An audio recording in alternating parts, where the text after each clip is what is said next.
இப்போ பேச்சுரிமை அப்படின்னு சொல்கிறோம்ல, அது இப்போ நம்ம லட்சியத்தில் நமக்கு எந்த அளவுக்கு பேசுவதற்கான உரிமை இருக்குது, முழுமையாக பேசுகிறோமா, அந்த உலகத்தில் உள்ள எல்லா விஷயத்தை பற்றியும் நமக்கு அறிவு இருக்குதா? இல்லை நான் ஒரு டாக்டராக இருக்கிறேன் அப்படின்னா, டாக்டர் அவருக்கு மருத்துவத்தை பற்றி மட்டும்தான் ஆராய்ச்சி பண்ணிகிட்டு இருப்பார், அதை பற்றி மட்டும்தான் தெரியும் அவருக்கு. வேறு விளையாட்டை பற்றியோ, அரசியலை பற்றியோ, சினிமா பற்றியோ எதுவுமே தெரியாது. கடிவாளம் கட்டப்பட்ட ஒரு குதிரையாக இன்றைக்கு மனிதர்களின் பேச்சுரிமை இருக்கிறது. காரணம், எல்லாரும் அவங்க தொழிலை தான் ரொம்ப நேரம் செய்கிறாங்க. அப்போ அதை பற்றி தான் அவங்க ரொம்ப நேரம் சிந்திக்கிறாங்க. அப்படி சிந்திச்சா தான் அந்த தொழிலே செய்ய முடியும். ஒரு வழக்கறிஞர் வழக்கு சம்மந்தமாகவே யோசிச்சுட்டே இருப்பார். வாய்தா, ஜாமீன், கோர்ட்டு, ஜெயிலு அப்படின்னு சொல்லிட்டு வழக்கு சம்மந்தமாகவே யோசிப்பார். அப்படி யோசித்தா தான் அந்த தொழிலே செய்ய முடியும். அப்போது அதை பற்றி தான் அவங்க பேசிக்கிட்டே இருப்பாங்க. மற்ற விஷயத்தை பற்றி அவங்களுக்கு தெரியாது. ஒரு சினிமாவில் என்ன நடக்குது, ஒரு சமூக பிரச்சனைகளோ அல்லது வேறு ஏதாவது ஒரு விஞ்ஞானத்தில் என்ன நடக்குதுன்னு சொல்லிட்டு எல்லாத்தையும் தெரிஞ்சுக்கிற அதுக்கு நேரமே இல்லை. அதுக்கெல்லாம் எங்கப்பா நேரம் இருக்குது, ஏன் பழப்பே அப்படி போகுது அப்படின்னு சொல்லிட்டு மருத்துவத்தை பற்றி யோசிக்கிறதுக்கே எனக்கு டைம் இல்லை அப்படின்னு சொல்லி ரொம்ப நேரம், அதுவும் 10-16 மணி நேரம் மருத்துவத்தை பற்றியே சிந்திச்சுக்கிட்டு செயல்பட்டுக்கிட்டே இருப்பார். அப்போ அதை பற்றி மட்டும்தான் அவர் பேசுவதற்கு, இல்லை வெவ்வேறு டாப்பிக்கெல்லாம் பேசினா அவர் மருத்துவராகவே இருக்க முடியாது. அதனால தான் இன்றைக்கி பார்த்தீங்கன்னா, அப்போ நமது பேச்சுரிமை என்பது மக்களுடைய இந்த இயந்திர அறிவியல் உலகில் நம்முடைய பேச்சுரிமை என்பது எப்படி ஆயிடுச்சு, கடிவாளம் கட்டப்பட்டது போல் ஆகிவிட்டது. நாம் பேசுவதற்கான உரிமை என்பது, அவகாசம், அனுமதி என்பது என்னது, வாய்ப்புகள் என்பது கடிவாளம் கட்டப்பட்டதாக மாறிவிட்டது. அப்போது அவங்கவுங்க எல்லாரும் ஒரு தொழில் பார்க்குறாங்க. அதனால தான் இந்த உலகத்தில் குற்றமே பெருகிடுச்சு. எது நியாயம், எது தர்மம்னு தெரில, எது நியாயம், எது அநியாயம், எது உண்மை, எது பொய், மூட நம்பிக்கைகள் பெருகி போகிறதுக்கு என்ன காரணம் அப்படின்னா, இந்த மாதிரி ஒரு விஷயத்தை மட்டுமே யோசிக்கிறாங்க. ஆனால் மற்ற விஷயம்லாம் முக்கியம் இல்லையா? எல்லாம் தானே முக்கியம், ஒருத்தருக்கு எல்லாம் தானே முக்கியம். அப்போ நீ ஏன் ஒரு விஷயத்தை பற்றி மட்டுமே யோசிக்கிற? மருத்துவம் மட்டும்தான் அந்த வாழ்க்கையா? வேறு ஒன்றும் இல்லையா? விளையாட்டெல்லாம் வாழ்க்கை கிடையாதா? அப்படி இருக்கும்போது அப்போ மருத்துவத்தை பற்றி அப்படி தான் மற்ற விஷயம்லாம் இவங்களுக்கு ஒன்றும் தெரியாமல் போகுது. ஒரு விஷயத்தில் இவங்க ரொம்ப தெரிஞ்சுக்கிறாங்க, அளவுக்கு அதிகமாக தெரிஞ்சுக்கிறாங்க. ஒரு மருத்துவத்தை பற்றி அளவுக்கு அதிகமாக தெரிஞ்சுக்கிறாரு, ஆனால் மற்ற விஷயத்தை பற்றி ஒன்றுமே தெரிஞ்சிக்க மாட்டேன். ஒரு சினிமாக்காரங்க சினிமாவை பற்றி நிறைய தெரிஞ்சுக்கிறாங்க, ஆனால் மற்ற விஷயத்தை பற்றி ஒன்றுமே தெரில. இதுதான் மூட நம்பிக்கைகளுக்கு காரணம். மூட நம்பிக்கைகளுக்கு என்ன காரணம்? வெறும் ஒரு தச்சு தொழிலாளி தச்சு தொழிலை பற்றியே நிறைய தெரிஞ்சுக்கிறாரு, வேறு ஒன்று தெரிஞ்சுக்கிற ஒரு நியூஸ் பார்க்குறதுக்கு நேரம் இல்லை, பிறகு சாவகாசமாக உட்காந்து பேசுகிறதுக்கு நேரம் இல்லை. அதனால் அவர் அந்த விஷயத்தை பற்றி மட்டும்தான் தெரிஞ்சுக்கிறாரு, தவிர மற்ற விஷயத்தை பற்றி ஒன்றுமே தெரிலங்கிறது தானே மூட நம்பிக்கைகளுக்கு காரணமாக இருக்கும். அறியாமைக்கு வழிவகுக்கிற தற்போதைய நடைமுறைகள் இதெல்லாம் அறியாமைக்கு வழிவகுக்குது. அப்போ இதெல்லாம் இல்லாத காலத்தில், கற்காலங்களில் இந்த தொழிலே கிடையாது. அப்போ அங்கே உள்ள மனிதர்களுக்கு முழுமையான அறிவு இருந்துச்சு. எப்போ உலோகங்கள் கண்டுபிடிச்சாங்களோ அப்போவே கற்காலம் முடிஞ்சு போச்சு, உலோக காலம் ஆரம்பிக்குது. உலோகங்கள் கண்டுபிடிச்சதுக்கப்புறம் தான் உலோக பயன்பாட்டை அடிப்படையாக கொண்ட புதிய தொழில்கள்லாம் ஆரம்பிக்குது. மரத்தை வெட்டுறாங்க, மரம் வெட்டுவதே ஒருவருக்கு தொழிலாகி விட்டது. கற்காலத்தில் மரத்தெல்லாம் வெட்ட முடியாது, ஏன்னா உலோகங்களே கண்டுபிடிக்கப்படாத காலம் அது. உலோக கருவிகள் எதுவுமே இல்லை. அப்படி இருக்கும்போது மரம் வெட்டுகிற தொழிலே உலோகம் கண்டுபிடிக்கப்பட்டவர் தான். சக்கரங்களே உலோகம் கண்டுபிடிக்கப்பட்டவர் தான் ஆரம்பிக்குது. அப்புறம் சக்கரத்தை செய்கிறது ஒரு தொழில், அதை பற்றி தான் அவர் சிந்திக்க ஆரம்பிச்சிட்டார். கற்காலத்தில் மனிதர்கள் முழுமையான சிந்தனை உடையவர்களாக இருந்தார்கள். எல்லாத்தையும் பற்றி யோசித்தாங்க. ஏன்னா அவங்களால எந்த துறையிலையும் தீவிரமாக ஈடுபட முடியாது, எந்த தொழிலையும் தீவிரமாக. ஏன்னா கற்காலத்தில் உலோகங்களான ஆயுதங்கள் எதுவுமே கிடையாது, கருவிகள் எதுவுமே இல்லை. அதனால் ஒரு பாறையை உடைக்கிறது கூட உலோகம் வந்த பிறகு தான். பாறையை உடைக்க முடியுங்கிறதே மனிதர்களுக்கு இந்த உலோகம் வந்த பிறகு தான் தெரிஞ்சுது. மரத்தை வெட்ட முடியும், வெட்டப்பட்ட மரத்தில் ஜன்னல்லாம் செய்ய முடியும், கதவு செய்ய முடியும். அப்புறம் பானைலாம் செய்கிறது கூட, பானையை கூட ஓரளவுக்கு கையை வச்சு அவங்க பண்ணிடுவாங்களா? கஷ்டம்தான் அது. உலோகம் கற்காலத்தில் ஒரு குடிசையை தான் அவங்களால கட்ட முடியும். அப்போ தான் கற்காலத்தில் மனிதர்கள் முழுமையான அறிவு படைத்தவர்களாக இருந்தார். எல்லாத்தையும் பற்றி அவங்களுக்கு தெரியும். விளையாட்டை பற்றி தெரியும், கலைகளை பற்றி தெரியும், குடும்பத்தை பற்றி தெரியும், குடும்பத்தை எப்படி நடத்தணும், காதலை பற்றி தெரியும். அப்புறம் விவசாயம், ஏதாவது பழ விதைகளை நட்டு அதில் தண்ணி ஊற்றி அதை வளர்ப்பாங்க, அதான் விவசாயம் அப்போல்லாம். ஏன்னா உலோகம் வந்தது பிறகு தான் மரங்களெல்லாம் வெட்டி சமவெளியாக மாற்றுறாங்க. அப்போ கற்காலத்தில் அடர்ந்த காடுகள் தான் அந்த பூமியில் இருந்து, மரங்களே வெட்டப்படவில்லை, மரங்களை வெட்ட மனிதர்கள் ஆரம்பிக்கலை. அப்போ அடர்ந்த காடுகளாக இருக்கும்போது மனிதர்கள் என்ன பண்ணுவாங்க, தான் சாப்பிட்ட பழத்தை என்ன பண்ணுவாங்க, ஏதாவது பழத்தை சாப்பிட்டுட்டு விதைகளை பள்ளம் நோண்டி வச்சு தண்ணி ஊற்றி, இதுதான் அன்றைக்கான விவசாயமாக இருந்தது. பெரும்பாலும் உணவை தேடி போகிற மாதிரி கூட இருந்திருக்கும். நம்ம வாழ்கிற பக்கத்துலேயே மரம் இருந்துச்சுன்னா தேடி தேடி போக வேண்டிய அவசியம் இல்லையா அப்படிங்கிற முயற்சியும் அப்போ நடந்திருக்கும். மனிதர்கள் ஒரு முழுமையான அறிவு படைத்தவர்களாக இருந்தார். இப்போ பழம் வயிறு நிறைஞ்சு போச்சு அப்படின்னா வேறு உட்காந்து கதை பேசலாம், அன்பாக பேசலாம், அன்பு செலுத்துவது, குடும்பத்தை எப்படி நடத்துவது, குழந்தைகளுக்கு அருகில் உட்காந்து கதை சொல்கிறது எப்படி, கலைகளை பற்றி. பெரும்பாலும் அவங்களுக்கு வேறு தொழில் எதுவுமே கிடையாது. தொழிலில் ரொம்ப நேரம் செலவழிக்க வேண்டிய அவசியம் கற்காலத்தில் கிடையாது. அப்படி இருக்கும்போது அவருடைய பேச்சுரிமை முழுமையானதாக இருந்தது. அவர்களுக்கு அறியாமை என்பதே இல்லை. விண்வெளியை பற்றி யோசிச்சிருப்பாங்க, விண்வெளியை பற்றி அதை யோசிச்சிருப்பாங்க, அப்புறம் மருத்துவத்தை பற்றி யோசிச்சிருப்பாங்க. காயம் பட்டுதுன்னா இந்த தழையை போடு, அந்த மூலிகை போடு அப்படின்ட்டு மருத்துவத்தை பற்றி அவரே என்ன பண்ணுவார், விளையாட்டை பற்றி யோசிச்சிருப்பார், அவரே என்ன பண்ணுவார், ஆடல் பாடல் கலைகள் எல்லாத்தையும் பற்றி யோசிச்சிருப்பார். அதுக்கான அவகாசம் கற்காலத்தில் இருந்தது. எல்லாத்தையும் பற்றி பேசியிருப்பார். எல்லாத்தையும் பற்றி பேசு. ஒரு குடும்ப வாழ்க்கையில் நெறிமுறைகள் எப்படி இருக்கணும், உறவுகளில் எது சரி, சுதந்திரம்னா என்ன, பிடிச்சவங்களோட வாழணும், இதெல்லாம் கற்காலத்தில் இருந்தது. எப்போ உலகம் கண்டுபிடிக்கப்பட்டதோ அப்போ தான் என்ன பண்ணுறாங்க, மனிதர்களை அச்சுறுத்த ஆரம்பிக்கிறாங்க. கத்தியை காட்டி அச்சுறுத்துறான். ஒழுங்காக எனக்கு பொண்டாட்டியாரு, எனக்கு புருஷன் இல்லைன்னா உன்னை போட்டு தள்ளிடுவேன் அப்படின்னு பெண்களை மிரட்டுறான், பெண்களை அடிமைப்படுத்துகிறான். இவன் வந்து தொழிலில் ரொம்ப திறமையானவனாக இருக்கான். பெண்கள்லாம் குழந்தைகளை பெற்றுக்கிட்ட வளர்க்குறதுல அப்போ தொழிலில் திறமை குறைவாக போகிறதுனால அப்போ பெண்கள்லாம் பொருளாதாரத்துக்காக ஆண்களை சார்ந்து அடிமைகளாக மாறிப்போன காலம் உலக காலத்துக்கு அப்புறம் தான். கற்காலத்தில் உனக்கு எந்த தொழிலும் ஆண்களும் செய்ய முடியாது. இப்போ ஆண்களும் பெண்களும் ஒரே தொழில், உணவை தேடுவது தான். அப்புறம் குடிசையில் வாழணும், உட்காந்து மீதி நேரத்தில் உட்காந்து கதை பேசணும், ஆடணும் பாடணும், சந்தோஷமாக வாழ்ந்தாங்க, காதலிச்சாங்க, நட்பு இருந்தது, உறவுகள் இருந்தது, அப்பா அம்மா தாத்தா பாட்டின்னு அவ்வளோ சந்தோஷமாக வாழ்ந்தாங்க. அப்படி குடும்பமாக வாழ்ந்தாங்க. எப்போவும் ஒற்றுமையாக இருக்கணும், ஒன்றா இருக்கணும். ஏன்னா கற்காலத்தில் வந்து இந்த பூமியில் மரங்களே வெட்டப்படலாம், அடர்ந்த காடுகள் இருந்தது, சிங்கம் புலி சிறுத்தைகள்லாம் நிறைய இருந்துச்சு. அப்போ எப்போ வேணாலும் அது நம்ம குழந்தைகளை வேட்டையாட வரலாம். அதனால் குழந்தைகள் ஒன்றாவே இருக்கணும், தனியாக எங்கேயும் போயிடாத, அப்படி ஒற்றுமையாக இருந்தாங்க. அப்படிப்பட்ட காலம்தான் கற்காலம். அப்போ நல்லா எல்லா விஷயத்தை பற்றியும் பேசினாங்க. யாரும் இன்றைக்கி வந்து நம்ம என்ன பண்ணுறோம், சிங்கத்தை பற்றி கவலைப்படலை, புலியை பற்றி கவலைப்படலை. நம்ம என்ன பண்ணுறோம், நம்ம தொழிலில் கவனம் செலுத்திக்கிட்டே போகிறோம். நான் ஒரு ஓவியம் வரைஞ்சிக்கிட்டே இருப்பார். ஒரு பாடகர் பாடிக்கிட்டே இருப்பார் இன்னும் முழு நேரம். அவருக்கு சிங்கத்தை பற்றி கவலை இல்லை. ஆனால் கற்காலத்தில் அப்படி இருக்க முடியாது. கற்காலத்தில் சிங்கம் புலி சிறுத்தைகள்லாம் நிறைய இருந்துச்சு. ஏன்னா அப்போல்லாம் மனிதர்கள் வேட்டையாடுறதை ரொம்ப தீவிரமாக பண்ண முடியாது. ஏன்னா மனிதர்களிடம் உலகங்களான ஆயுதம், கத்தி, ஈட்டி, அருவா எதுவுமே கிடையாது. உலகம் கண்டுபிடிக்கப்படவே இல்லை. அப்படி இருக்கும்போது வெறும் கையில் கல்லையும் வச்சுக்கிட்டு, கம்புகளையும் வச்சுக்கிட்டு, மரக்கிளைகளையும் வச்சுக்கிட்டு உங்களால் சிங்கம் புலி சிறுத்தைகளால் ஒன்றும் பண்ண முடியாது.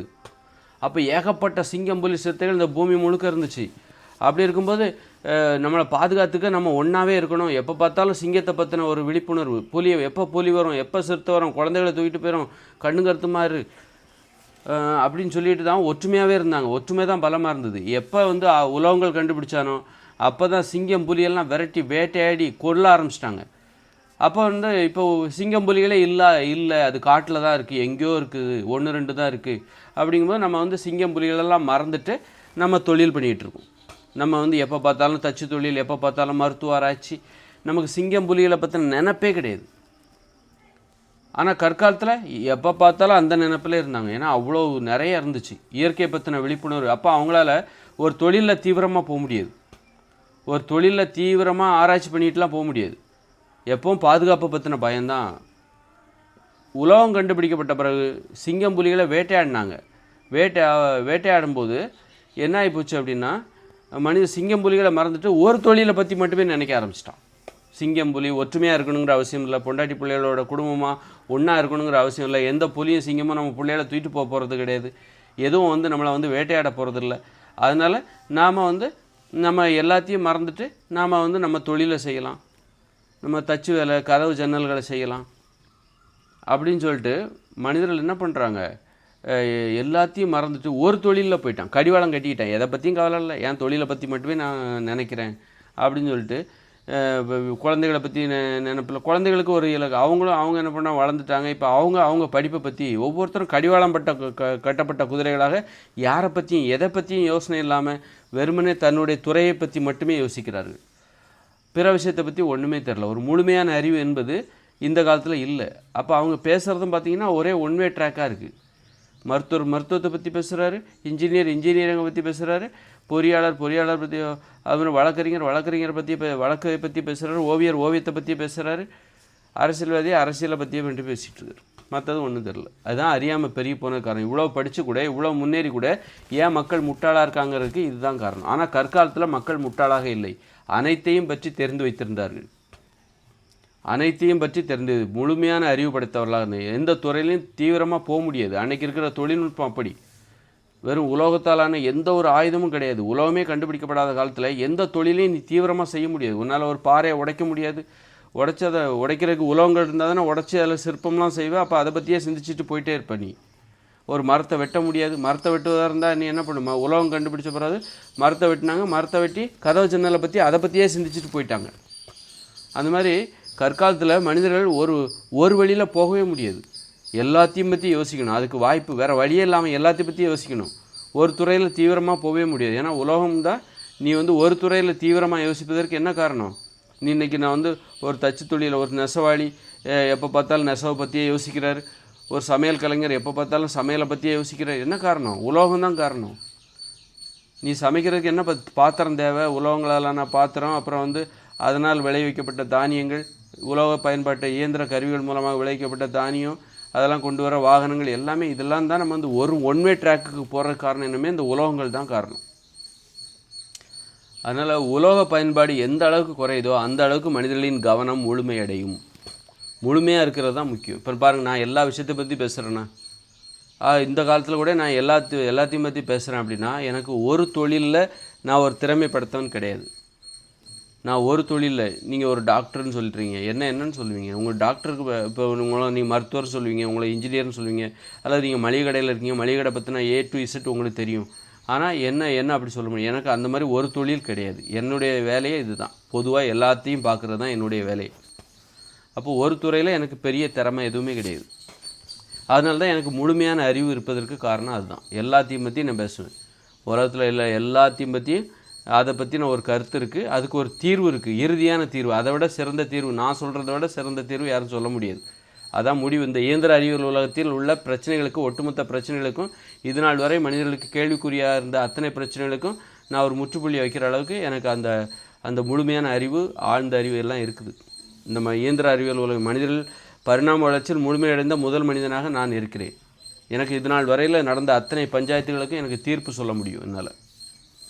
ஒரு முழுமையான அறிவு. நானே ஒரு துறையில் மட்டுமே போயிருந்தேன்னு வச்சுக்கோங்க, நான் ஒரு ஓவியராக இருக்கேன், ஓவியத்தை பற்றி மட்டுமே சிந்திக்கிறேன் அப்படின்னு வச்சுக்கோங்க. அல்லது நான் ஒரு மருத்துவராக இருக்கேன், மருத்துவத்தை பற்றி மட்டும்தான் நான் பேசுவேன் எப்போ பார்த்தாலும். எல்லாத்தையும் மற்ற விஷயத்தை பற்றி எனக்கு ஒன்றுமே தெரியாது. ஏதோ மருத்துவம் தான் உலகம் அப்படிங்கிற மாதிரி நான் பேசுவேன். ஒரு மருத்துவரில் பாருங்கள், ஏதோ மருத்துவம் தான் உலகம், மருத்துவம் தான் இந்த உலகத்தை காப்பாற்றும் அப்படிங்கிற மாதிரி பேசிகிட்டு இருப்பாங்க. ஆனால் உண்மை என்னென்னா, உணவு கட்டுப்பாடு தான் நோய்களை குணப்படுத்தும். மருத்துவத்தால் நோயை குணப்படுத்த முடியாது. மருத்துவத்தால் நோயை கட்டுப்பாட்டுக்குள்ளே தான் வைக்க முடியுமே தவிர, மேலும் நோய்களை உருவாக்க தான் முடியுமே தவிர, மருத்துவத்தால் நோயை குணப்படுத்த முடியாது. உணவு கட்டுப்பாட்டால் மட்டும்தான் நோய்கள் வராமல் பாதுகாத்து கொள்ள முடியும், நோயை குணப்படுத்தவும் முடியும். நோயை பற்றியே நம்ம சிந்திக்க தேவையில்லை. மருத்துவம் அதனால் அப்படிப்பட்ட விஷயம் பாருங்கள். அப்போ மருத்துவர் என்ன நினைக்கிறாங்க? மருத்துவத்தால் தான் எல்லாம் சாத்தியமாகும், நோயற்ற உலகம் மருத்துவத்தால் தான் சாத்தியம்னு நினைக்கிறாங்க. அதுதான் கடிவாளம் கட்டப்பட்ட. அப்போ தான் ஆனால் உணவு கட்டுப்பாட்டால் தான் எல்லாம் முடியும் அப்படிங்கிற பாருங்க. இதுதான் உண்மையாக இருக்குது. அதான் முழுமையான அறிவு தான். ஒரு கடிவாளத்தை நீ சுற்றி பாரு, சுற்றி முற்றி பாரு, அக்கம் பாரடா சின்ன ராசா அப்படின்னு சொல்கிறாங்கள. அதனால் ஆகாசத்தை பாருடா, வாயில் என்ன மந்திரமோ, அந்த மந்திரம் தான் இது. தொழிலை பற்றியே யோசிக்கிறான் பாருங்க, அதுதான் அந்த மந்திரம். மனசு என்ன எந்திரமோ அப்படின்னு அந்த உலகத்தை பற்றி முழுமையாக யோசிக்கும் போது தான் நமக்கு தீர்வு கிடைக்கும். அப்படி யோசிக்கிறதுனால தான் என்னால் ஒரு தீர்வை சொல்ல முடியுது. அதனால் பேச்சுரிமை என்பது இன்றைக்கி எதுவாக இருக்கிறது என்றால், நீங்கள் எந்த தொழில் செய்கிறீங்களோ அதை பற்றி மட்டுமே நீங்கள் பேசியே ஆக வேண்டும். அப்போ தான் அந்த தொழிலை செய்ய முடியும். வேறு விஷயத்தை பற்றி பேசவே முடியாது. அப்போது ஒரு கடிவாளம் கட்டப்பட்ட பேச்சுரிமை தான் இந்த இயந்திர அறிவியல் உலகில் இப்பொழுது மக்களிடம் இருக்கிறது. மக்களிடம் உள்ள பேச்சுரிமை என்பது. அதனால்தான் பிற விஷயங்களை பற்றி அறியாமை அதிகரித்து கொண்டே போகிறது. பிற விஷயத்தை அதனால்தான் மூட நம்பிக்கைகள் பெருகி கொண்டே போகிறது. விண்வெளிக்கே மக்கள் போயிட்டாங்க, மனிதன் போயிட்டான். ஆனாலும் மூட நம்பிக்கை ஏன் அதிகரித்து போகுதுன்னா, பிற விஷயத்தை பற்றி தெரில, வெறும் தான் தொழிலை பற்றி மட்டும்தான் தெரியுது. ஒரு குதிரை பாருங்கள், மனிதர்களுக்கு கட்டுப்பட்டு அவன் சொல்கிற திசையில் ஓடுது. அது நினச்சதுன்னா மனிதர்களை விட்டுட்டு ஓட முடியும். சுதந்திரமாக ஓட முடியும். ஆனால் அந்த சுதந்திரமாக ஓடிடக்கூடாதுங்கிறக்காக தான் கடிவாளம் கட்டுறான். நம்ம சொல்கிறத கேட்கும். அடிமைகளாக இருக்கிறது தான் அந்த குதிரை. தன்னால் ஓட முடியும் என்பதை மறந்துவிட்டு, மனிதர்களை விட்டு பிரிந்து சுதந்திரமாக ஓட முடியும், தெரிய முடியும் என்பதை மறந்துவிட்டு அடிமையாக இருக்கிறது இந்த குதிரை. காரணம், கடிவாளம் கட்டப்பட்டு இருக்கிறது அதற்கு. அதுபோல் தான் மனிதர்களும். பெரிய உண்மை தெரிய மாட்டேங்குது நமக்கு. முழுமையான அறிவு தான் தீர்வை தரும். அப்போ ஒரு தன்னம்பிக்கை, எனக்கு எல்லாத்தையும் பற்றியும் தெரியும். எல்லாத்தையும் பற்றி தெரிஞ்சிக்கும் போது உன்னால் அளவோடு தான் தெரிஞ்சிக்க முடியும். ஒரு மருத்துவத்தை பற்றி நீ அளவுக்கு அதிகமாக தெரிஞ்சுப்ப, அது தேவையில்லாதது. அளவு, உனக்கு இவ்வளோதான்ப்பா நீ தெரிஞ்சுக்கணும் அப்படின்னு ஒன்று இருக்குது. மருத்துவத்தை பற்றி இது போதும், உணவை பற்றி இது போதும், விளையாட்டை பற்றி இது போதும். நீ அளவுக்கு அதிகமாக தெரிஞ்சுக்கிட்டதுனால உனக்கு அறியாமை தான் ஏற்படுது, பிற விஷயங்களை தெரிஞ்சிக்க முடியல. நாம் ஏன் ஒரு மருத்துவத்தை பற்றி அளவாக தான் தெரிஞ்சுக்கணும், ஒரு விளையாட்டை பற்றி அளவாக தான் தெரிஞ்சுக்கணும். ஏன்னா அப்போ தான் நீ இன்னொரு விஷயத்தை தெரிஞ்சிக்க முடியும். விளையாட்டை பற்றி நான் அளவுக்கு அதிகமாக தெரிஞ்சுக்கணும் அப்படிங்கும்போது நிறைய விஷயத்தை பற்றி நீ தெரிஞ்சிக்கவே முடியாது. வெறும் விளையாட்டை பற்றி மட்டுமே அறிவுடைய ஒருவராகத்தான் நீ இருப்ப, கடிவாளம் கட்டப்பட்ட ஒருவராக தான் இருப்ப. மற்ற விஷயத்தை ஒன்றுமே தெரியாது. அதனால தான் அளவோடு தெரிஞ்சுக்கணும் எதையும். அப்போ தான் எல்லாத்தையும் பற்றி தெரிஞ்சிக்க முடியும். அதுதான் அப்போ தான் நமக்கு ஒரு முழுமையாக எல்லாத்தையும் பேச முடியும். அப்போ நமக்கு தன்னம்பிக்கை அதிகரிக்கும். எனக்கு எல்லாத்தையும் பற்றி தெரியும்பா, இல்லை எனக்கு மருத்துவத்தை பற்றி மட்டும்தான் நிறைய தெரியும் என்பது சிறப்பா, எனக்கு எல்லாத்தையும் பற்றி தெரியும் அப்படிங்கிறது சிறப்பா? எல்லாத்தையும் பற்றி எனக்கு தெரியும், அதுதான் சரியானது. எனக்கு மருத்துவத்தை பற்றி மட்டும் அளவுக்கு அதிகமாக தெரியும் அப்படின்னா, ஆனால் அது சரியானதே கிடையாதே. ஒரு தவறான ஒரு விஷயத்த நீ நிறைய தெரிஞ்சு வச்சுருக்கிற. ஆனால் நான் சரியான விஷயத்த நான் அளவோடு அளவானது தான் சரியானதாக இருக்க முடியும். நான் அளவாக தான் தெரிஞ்சு வச்சுருக்கேன், உன்னோட அளவுக்கு அதிகமாகலாம் தெரிஞ்சு வச்சுக்கல. ஆனால் அளவு தான், ஆனால் அதுதான் சரி, அதுதான் போதும். நீ தேவையில்லாமல் எதுக்கு நிறைய தெரிஞ்சு வச்சுருக்க?